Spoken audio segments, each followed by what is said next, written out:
Hello everyone.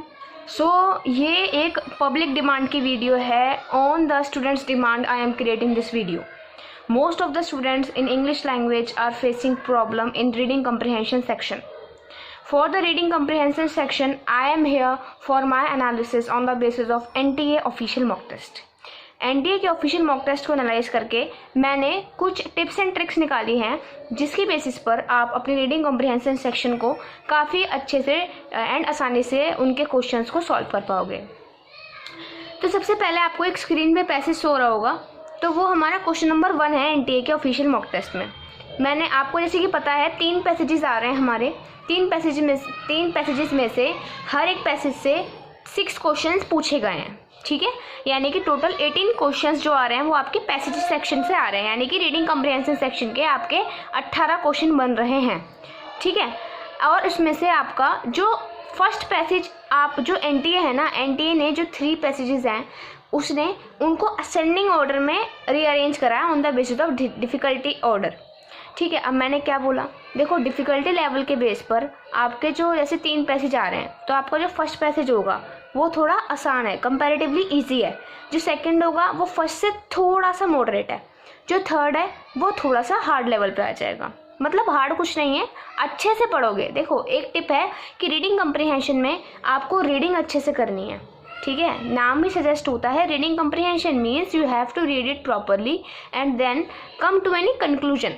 एक tip बताऊं, reading comprehension में आपको कभी भी पूरी हिंदी नहीं निकालनी होती है, क्योंकि पूरी हिंदी बहुत कम समझ में आती है, लाइन टू लाइन हिंदी, ठीक है। तो उसके लिए क्या करना है, उसके लिए पहले आपने एक बार उसकी रीडिंग ले ली। रीडिंग लेने के बाद उसमें से ये एक्सट्रैक्ट निकालने की कोशिश करी कि ये जो ऑथर है या फिर ये जो लाइन्स है वो क्या कहना चाह रही हैं, ठीक। जैसे पहले जो है उसमें तो आपको लाइन टू लाइन हिंदी पता लग ही जाएगी, लेकिन जो दूसरा पैसेज आपको शो हो रहा होगा जो NTA के ऑफिशियल मॉक टेस्ट में है वो उसकी थोड़ी बहुत आपको जब आप फर्स्ट टाइम रीड करोगे तो आपको समझ नहीं आएगा।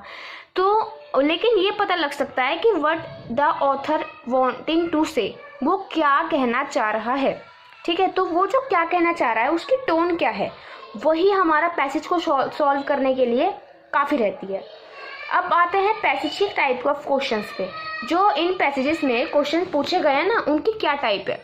जो इन पैसेजेस में क्वेश्चन पूछे गए हैं ना उनकी एक टाइप है मैचिंग वाली। मैचिंग वाली कैसे कि आपको पैसेज में से पैसेज जो लाइन है, लाइन टू लाइन आपकी दे रखी है पैसेजेस की, एंड उन्हीं लाइन्स की बेस पर आपकी मैचिंग बना रखी है, और जो आपकी लाइन है वो उठी उठाई उस मैचिंग में मैच हो जाएगी। मतलब आपको पैसेज को लाइन टू लाइन पढ़ना है, जिससे आपका वो बहुत ईजी क्वेश्चन बन जाता है। जैसे आपको एक लाइन है, सपोज आपकी एक लाइन है, उसमें से आधा पार्ट इस सेक्शन में दे दिया, आधा पार्ट इस सेक्शन में दे दिया, आपको उस अधूरे पार्ट से मैच करना है उस लाइन को बनाने के लिए जो पैसेज में गिवन है। तो वो तो बहुत आसान है, पैसेज में लाइन देखो, उसके जो कंप्लीमेंट है उससे मैच कर दो।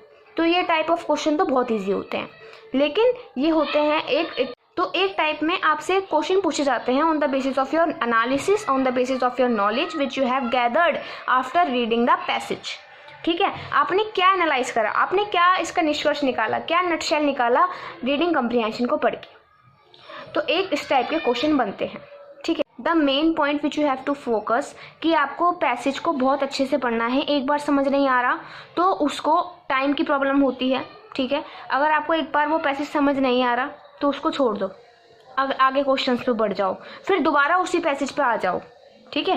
क्योंकि नंबर ऑफ क्वेश्चंस तो 40 अटेम्प्ट करने ही है ना हमको, इंग्लिश लैंग्वेज में छोड़ के तो नहीं आना है, ठीक है।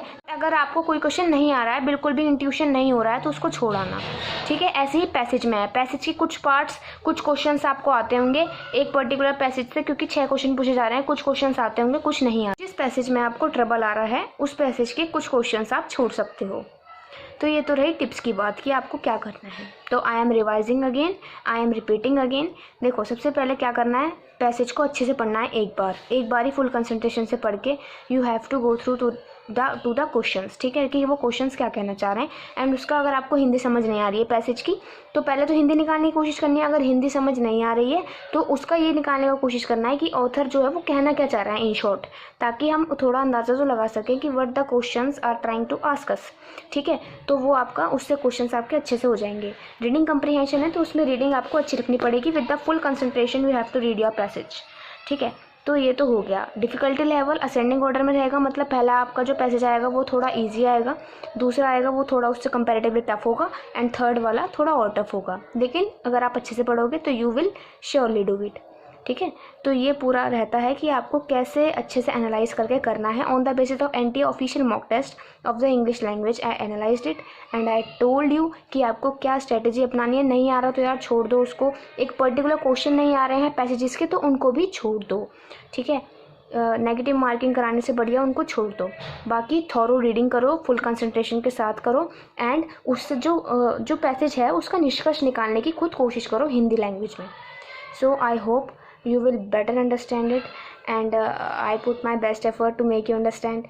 So share this video to your friends, subscribe to my channel, and stay tuned and stay motivated.